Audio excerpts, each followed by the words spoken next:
Welcome to The Hook with Sarah Larsen. I'm your host, Sarah Larsen, and I'm excited to introduce my friend Brian Cade with Strength from Within.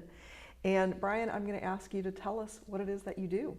Yeah, we specialize in helping people get rid of chronic pain and live a life that they love. And so part of that is we do posture and movement correction, but we also do some different transformation coaching processes because it's helpful to have that bigger vision as you move from pain into the life that you want to live. Yeah. And I'm excited to talk a little more about that, but we're going to start with, where did you grow up? What was your childhood like? Yeah, grew up in mostly Johnstown, Pennsylvania, was Washington, PA, and then my dad moved there second grade type time frame, and spent most of my time in Johnstown. Great. Yeah. And what was childhood like? Were your parents married, divorced? They were married. Okay. What was my childhood like? You know, I don't actually remember a lot of it other than I spent a lot of my time reading. Okay. And that was my escape from the world, is I would go and read, and I read all kinds of the Harry Potter series, of course, because that was just coming out in that time frame, but also a lot of Westerns and things like that. And it was reading, and then I got teased for being overweight growing up, and so it was also lifting weights and exercise and studying movement since a young age. So this has been part of your story since the early days of your life. Absolutely. Yeah, it's been a path, and the business evolution has been my own evolution as well. Yeah. And so it was like those seeds that started kind of set me on this path. I was going to ask, when you said it was your escape, that reading was your escape, Yeah. you know, what you were escaping from. That makes sense if that was a little bullying or, you know, being made fun of. Yeah, and unfortunately it was actually a lot for my dad at the time. Really? Yeah, and I love my dad, and he's Yeah. a great guy, and he's definitely grown, and I've watched him grow. And when he grew up, his dad was alcoholic, and he watched how his parents and his stepfather motivated his stepbrother, and it was all teasing, and if you tease enough, they're going to be motivated to change. Yeah. And it does motivate you to change. Sure. And so I was motivated to change, but there was the cost of me not feeling okay. And I think we all have a bit of that, but it shows up in different ways. Absolutely. Well, it's good that you can recognize that now, and I'm glad you guys have a good relationship. But I think that was the way things, you know, were done. Yeah. The way things were done in Yeah. a certain era and leading up even until maybe, I don't know, the last 10 years.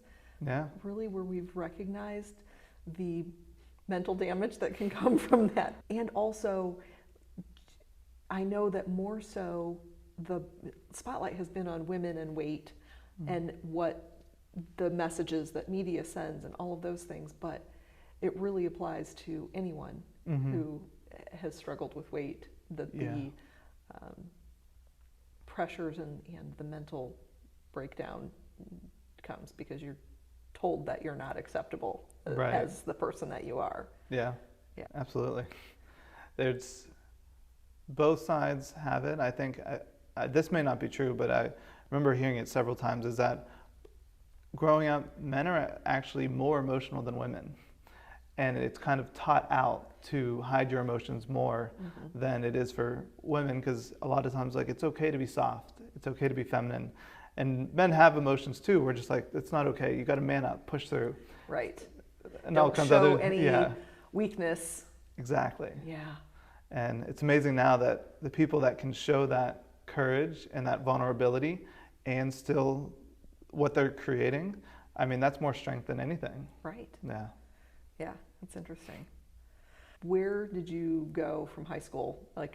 Were you still in that overweight phase when you were in high school? What was that like? Or did you, as you grew out of the sort of early teen years, did you kind of grow out of that a little bit? Sometimes that happens. Yes and no. I grew out of it in that I remember getting down to 160 pounds. I wasn't lean. I was I'm going to get a six pack. I lost 20 pounds. I was never, once I got taller, I was never overweight. Yeah. It was really the middle school age. And then as I grew, it went away, but I didn't know that. And so I didn't actually know it till I was 25. So you're in your head, you were still that Still the pudgy fat little kid. guy. Yeah, still the fat kid that doesn't fit in, even at 25. Even when there was phases where I was owning a gym and we were doing social events, and I'm like, yeah, they're coming here for the other people that was on the team and everything else. They're like, they're not here for me, even though I was the person that ran it and set it all up and everything. Oh, wow. Yeah, and so that was kind of another part of the journey, but it was still got in shape. I was running cross country. I did track. I was a swimmer. I lifted weights in the morning. I ran my newspaper out, so I was active all the time. Okay. And then went to college, studied exercise science, and stayed in that path. That's so interesting, and yet so true that we, stay in that identity. Yeah. And that's one of the things that really interests me is how do you get out of that identity? So when you recognized it at, say, 25, I think you said, Yeah. that you were a different shape and a different person then, but you were still feeling as that younger version of yourself. What did you do to get past that, or to change it, or did you? I guess is the question. I did get past that. You did. Yeah, no, absolutely got past that, because actually I'm heavier than I've ever been, and I'm more okay with myself than I've ever been. Because I know that in the past it was, if I didn't have friends or wasn't dating well and was in college, I'm like, it's because I'm not in shape enough. And I ignored all the people that were less in shape than me who were doing just fine in their social context. But it was, realizing that I can pursue this for the rest of my life, and no amount of shape is going to improve my relationship skills, improve my ability to connect. And really, actually, my ability to connect was there. I just couldn't see it through that filter. Right. And I think it might have been at a Tony Robbins event that I was actually going through, and it's like some of the limiting beliefs, like, what do I believe about myself that's not true? And what happens if I live that out into my future? What's life like? And it's like, no, that's hell. And if I shift it, what would it be like? And that's like, oh, that's what I want to go to. And so that awareness, and I'd already done a lot of personal growth by then, was like, okay, that's gone. And so living into reminding myself that people accept me, and the ones that matter are going to be there. And as long as I am showing up for others, people will show up for me. Absolutely. It's really good stuff. Thank you. As far as giving something tangible to people to, to listeners to take away of like, how can I walk through these identity changes as well? Some big part of it is actually to really question it. Because if you ask more about the belief, you realize there's a lot of holes in our beliefs. There's just a little bit of there's emotion that ties it together, and a little bit of logic. And then when you actually like break it apart and look at it in different angles and like, well, is this really true? It's like, actually, that's not true at all. And that just already loses some of the power. Right. Yeah. So you studied exercise science Yeah. In college. And so what was the trajectory? Where did you go with that? At the time, I was going to have space. I was going to go to physical therapy school, and then I was going to have like physical therapy, chiropractic, and like big wellness center is what I had in my head. And then I decided to not go to school. Physical therapy seemed slow. Some of the stuff that was like happening, I'm like, this guy has to go lift heavy boxes for his job, and we're doing these small movements that don't seem to help him get further. And so I was already disillusioned with that. And at the time, my future ex-wife was moving down here. And so I was like, just move, I'll come follow you down. If I want to go to school, I'll go back and apply again. And chose never to do that. Okay. Yeah. All right. So when you moved here, and here being Virginia, or Williamsburg, Yorktown, Newport News area, yes. Yeah. So what did you end up doing instead? Well, I still did personal training. Okay. So took the degree. I enjoyed strength training. I enjoyed the fitness side. And at the time, when I shifted from trying to build muscle to get strong, like I got fairly strong. I was lifting 2.5 times my body weight for a deadlift. I was squatting almost 2 times. And so I got pretty strong in that. And I was like, okay, I can compete this way. Size-wise, I'm like, I'm not the biggest guy. I'm not going to compete that way. But strength-wise, I was outlifting people bigger than me. And that was really cool to feel. And so I'm like, everyone can feel that empowered thing from strength training. And so that strength from within that's developed from building strength on the outside was what I really cared about giving people. Yeah. Yeah. So where did you go from there? So rewind a little bit. This is where the story it's my own evolution. Yeah, tell us more. Is when I moved down here, I also went away for military training. So I was in the Guard for 8.5 years. But while I was there, I had just gotten married and we fought the whole time. Like, yeah, if I went out and enjoyed any time of it, it's like, that's not okay. And it was just a lot of fighting. And I, at some point in that training, looked around and it seemed like everyone else seemed happy and confident. They had their life together. Why am I not happy? Like, why don't I feel okay?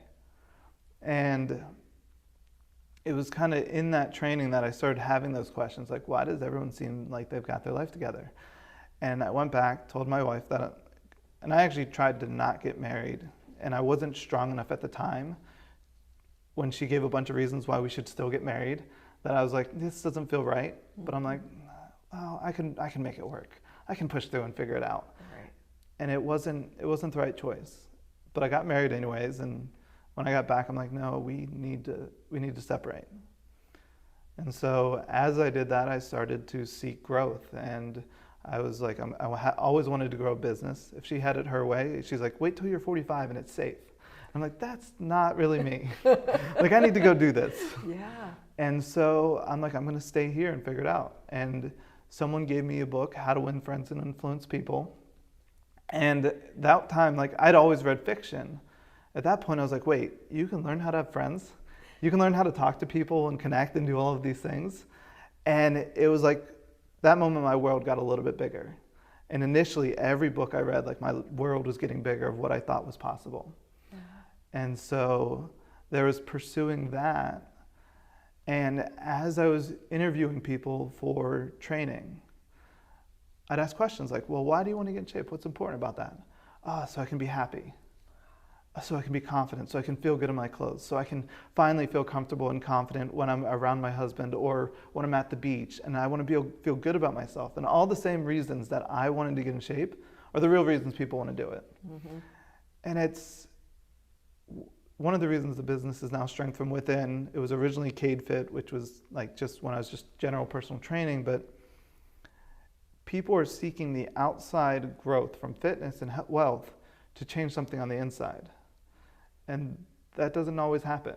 I spent 10 years thinking that if I got in better shape, I'd feel better on the inside. Mm-hmm. Didn't do any of that. Yeah. I just got in shape and knew how to lift, and it was fun.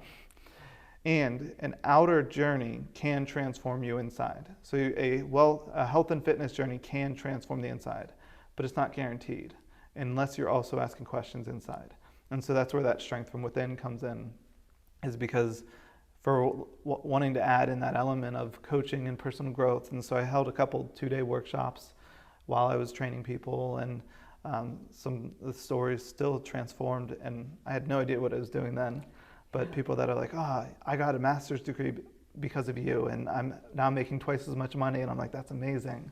And just watching people grow and live their lives fully is beautiful. Yeah, and knowing that you influenced or had a part in that is really cool. So cool.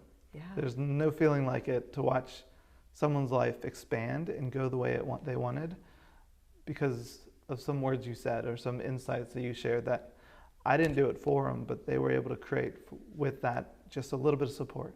Yeah. Yeah. That's so interesting.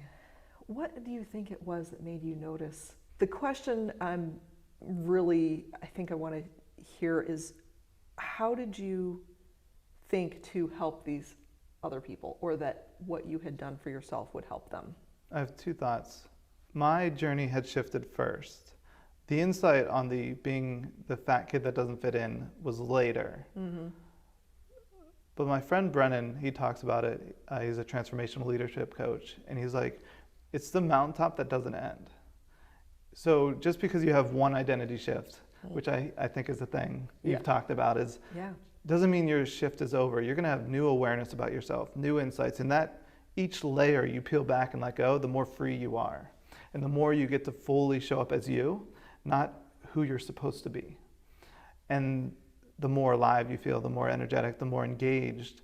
And so I had that personal growth journey and started peeling away the layers. And then I had a coach, terrible coach looking back, but he did give me one, a lot of personality pushing, like, you need to do this. And I was like, no, a guide's much better version of a coach, at least in my experience, a guide. Mm-hmm. But one thing he did say was, you spend 90% of your time training people, maybe 80%. But when you talk about things, 80% of it's personal growth. And he said, maybe you should do motivational speaking. And that never felt right. Mm-hmm. I like aspects of it, but motivational speaks gets you hyped up for a moment. You're like, I'm ready to take on the world. Yeah. And then the world shows up and you're like, I'm ready to go lay on the couch and watch some TV. That sounds better because the world's scary. Yeah. But with the coaching, it was like learning that you can help build somebody up so that they feel strong enough to take on a little bit of the world. And then as they do that, they feel bigger than the next problem, and they keep growing until each problem is like, eventually there's nothing in their life that they can't feel capable of facing. Yeah. I love that description of the identity shift never really finishes. I haven't really thought about it that way before. Yeah. I know that I've gone through a lot of identity shifts over the course of my life, but hadn't really thought that they were just a continuation of the previous shift. Mm-hmm. Yeah. I think I always looked at it as, you've arrived. I've arrived here, and then things happened, and then I had another identity shift, or another reason for an identity shift. Yeah. So that's really a new way of looking at it for me. Thank you. Yeah, you're welcome. Appreciate that. And I will say, I guess, it is possible to not continue. Usually, I believe, and one of the things from Tony Robbins that I like is that growth and contribution are the only ways to feel fulfilled. So if you want to feel alive and engaged in your life and feel like your life has purpose, you have to grow. You have to stretch. Not everyone chooses that journey. Yeah. Not everyone will continue to climb. It's like, nope, I'm good. That's too scary still. And many people, I don't think, choose to grow or choose to intentionally pursue that. Yeah. And it seems like it's happened naturally for you. And now you've shifted enough that you're wanting, like, I want to keep pursuing this. Right. Yeah. Yeah, definitely. And that's why I really enjoy these conversations that I'm having. You know, thankfully I have this great excuse of a podcast to great reason to talk. Good conversations with people that I might not have ever had otherwise. Yeah. So that has been really a good thing. And I'm learning so much. I mean, you know, just this idea today. Yeah. A lot of these things happen on camera. Isn't that interesting? Yeah. It seems like that one really resonates with you. Yeah, that really resonates for sure. The emotion is coming. Well, I think where I would like to go with that is, how did that feed into what you're doing today? So you started helping these people and seeing that you could really help them with the transformation, getting into an identity shift perhaps. Yeah. How did that evolve into what you're doing today?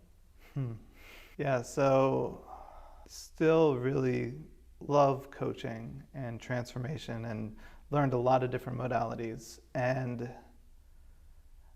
I think that isn't what we advertise most, but I think it's the most important.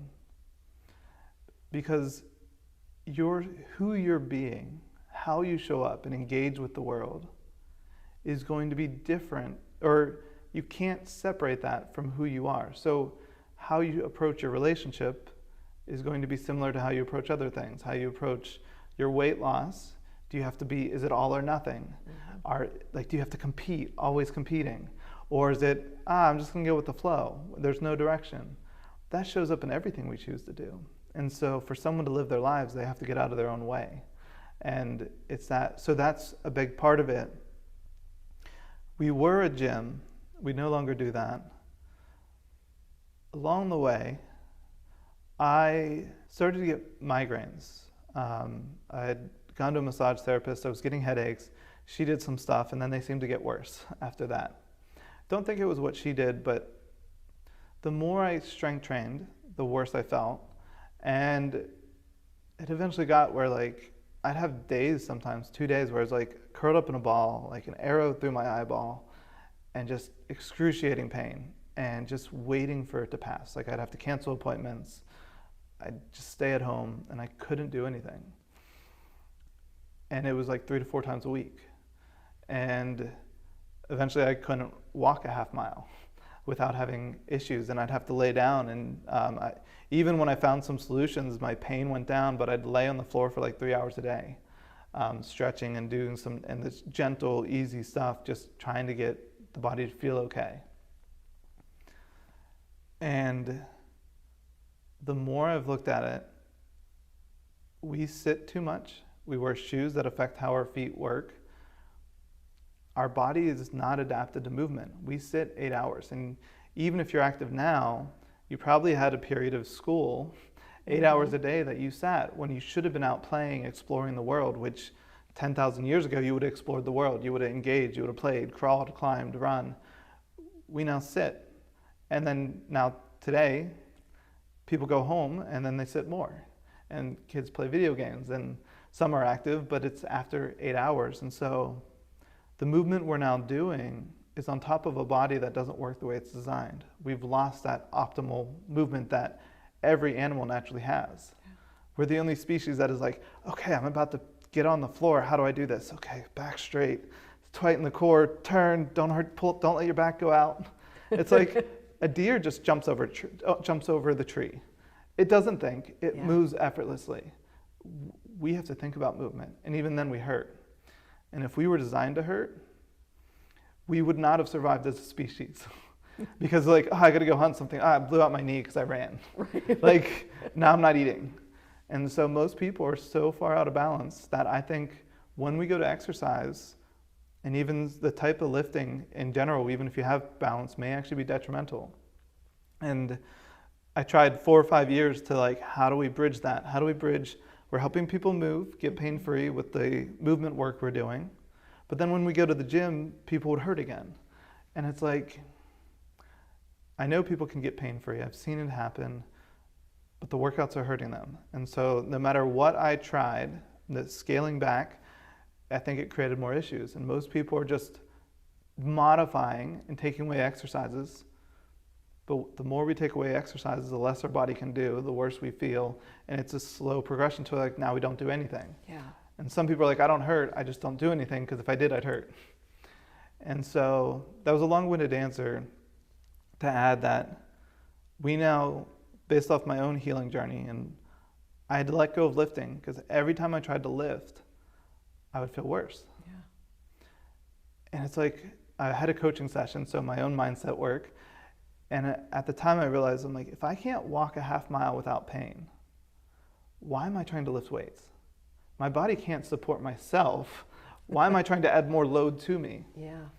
And when I just let go of that and stopped trying to go as slow as I could so I could go push again and just go slow, I got back into walking, could do 3 miles, 5 miles. I've done 8-mile hikes. I ran around with Liz and did 15-mile hike, like 15 miles supporting her when she ran a marathon. And it's like, I've gotten to do all of that. I still don't lift weights, but letting go of that allowed me to get back into it. So there's the psychology aspect, and then there's what actually makes me feel good. Mm-hmm. Lifting weights, still can't do it. Walking, playing around, climbing a little bit, some general variety, like just movement, play, that feels good. Play feels good. Structured exercise, I feel worse every time. Yeah. Yeah. And so you mentioned earlier that you're at your heaviest that you've ever been, but I know that I've seen you move around. Yeah. One of the things that you've asked is, can you get up off the floor without putting your hands down? And I know that you are able to do that. Mm-hmm. And so obviously some of the things that you've done, even though you're not doing this weightlifting, you're still quite flexible and still able to move the way we're meant to move. Still can go to the trampoline park and do the Ninja Warrior courses and stuff, yeah. And I love that because it just feels like it doesn't feel like exercise. When you're done, you're like, I just exercised. Right. In the moment, you're like, I had a blast. That was great. Yeah. Yes, and that's something that I'm learning a little bit more too, is bringing that fun and playfulness into your life can really benefit you in so many ways. Yeah, So that's good to hear too. absolutely. What do you think made you recognize, I don't need to be this weightlifting guy? I mean, obviously the pain, but still something had to have shifted there to make you actually just stop it. I mean, that day was probably the biggest time where, like, it was a dark day. Like, I'm like, I don't know if I can keep going. I didn't want to kill myself, but I'm like, this life sucks. Yeah. It's hard. Like, the pain, like, I can't, I love movement, I love energy and like playing and all of that. And I'm like, I can't play. And everything I wanted to do was like dancing. I went dancing for a while and learned West Coast swing and bachata, and I couldn't do it. And I'm like, I'm barely functioning. Yeah. And in that coaching session with what he did and what we worked through, it went back to a time where I remember there was a guy who was picking on someone, and I'm like, stop it. And I went to push him, and I bounced off and fell on my ass. And I was like, I'm not strong. Like, and that's not the words, but like, I didn't want that to happen again. Yeah. And so I wanted to be strong and feel good. And in the session, he talked about how you were strong because you stopped him from picking on someone else, and you were strong enough to stand up to him. Not everyone can do that. And it was like an emotionally strong person versus physical strength. And so a lot of what we did in that session was like realizing how strong of a person I've become and letting go of the need to be strong physically. And also years of pain and like just struggling, like this isn't working. Yeah. And kind of that moment of like, it is silly if you hurt walking. Yeah. Don't do anything harder than walking. And if you can't do 3 or 4 miles, the average hunter-gatherer would do 6 to 10 miles a day. Most people couldn't do 6-mile walk and feel good. If you can't do that, don't worry about running or lifting hard or any of that. Just walk. And so that session that I did was big, but it was also a lot of pain and not being able to live my life. And it was like, I'm lost. Yeah. Wow. So that actually reminded me of something that you said earlier when you joined the Coast Guard and you went to your training, and you said you looked around and you saw all these people who seemed like they were really happy in their lives, and you weren't. Do you think they really were, or do you think it was a facade? I'm just curious if it was just in your head that they were all very happy and you weren't. Is that? Absolutely. Okay. So we all have faces and masks that we wear. Yeah. And so I think, so we see the world as we believe it to be. And I couldn't really see people. And what I've realized is that there are the shy people. Introverts tend to look like shy people that don't feel comfortable. Yeah. Extroverts are really good at faking it and putting on the energy in the show. Their fear typically, not always, is I hope they don't find out that I actually have no idea what I'm doing and I'm making it up. And then there's the genuinely confident people who are okay with themselves. And usually it's the struggle and the challenge that has refined them. And when you show up to handling your life and addressing it and showing up to it, well, then you now know you're capable of handling your life. So you're going to generally feel okay with who you are. So those ones are genuinely happy. And usually it's not happiness is pleasure. Yeah. It's like an inner sense of okayness. And they're happy or enjoying life or at least showing up to it. And then there is the ones that show up not confident. You're like, yeah, they're not happy. And then the ones that are pretending. Right. Yeah. Interesting. Yeah. Well, it's good that it made you recognize that you just weren't in the right place, and it triggered you to make some changes. Yeah. So tell us about, let's kind of transition into a little bit more of what you do now. What was it that you discovered that helped you get rid of the migraines? Yeah. Long journey, but I went to the Tony Robbins event. And in that event, he talks a lot about, or they have the Egoscue method show up. And I thought it was some Really? cool exercises, but I'm like, that's cool, I'll use it with my clients. It wasn't for me. And when I talked to one of their coaches, you got a free coaching session so they could sell you on a program. Yes. And they're like, you should really go see a Nagascu clinic. And we got the nice picture here. It's like, I don't know if anyone can see it, but that's a good, strong, balanced body.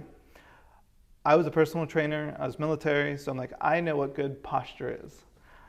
And when I stood there and they told me to relax, my shoulder dropped and my hips rotated like 45 degrees. So everything was completely out of balance. I had no idea that was happening. And so when they showed the whole picture of how if your ankles are out of place, it's going to affect your hips. If your hips aren't working, it affects the spine.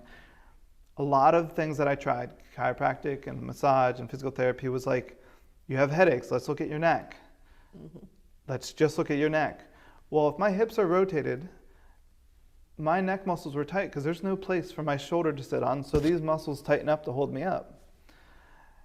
And as I kept going, that was one part of the journey, and I spent a lot of time there, and I got better, but not all the way better. So I had to learn more pieces.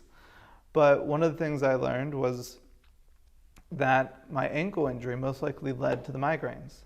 It's like I didn't feel like I had a foot that I was standing on.